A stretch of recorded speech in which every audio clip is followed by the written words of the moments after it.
時返學嘅時候都要掃眼，有時仲要戴口罩，係因為好驚俾人見到自己個嘴唇黑掹掹咁，會好尷尬咯。其實我整除色污唇係因為我有時飲水啊、食嘢啊就會甩咗個唇色，然後就會俾人見到自己個嘴黑掹掹咁，就會好尷尬咯。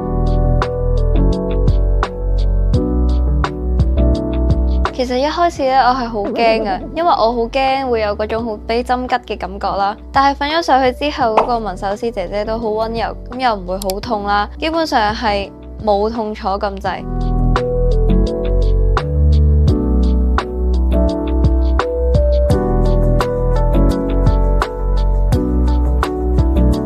我覺得成個過程其實都會好快咁就完成咗啦，1個鐘都唔使就搞掂啦，而且個感覺又唔會好痛，只係會有種好似食完辣嘢嗰種 feel 咁樣咯。針拮嘅話又 feel 唔到嘅，即係就真係好似你食完辣嘢，然之後有啲辣椒喺個嘴度咁樣咯。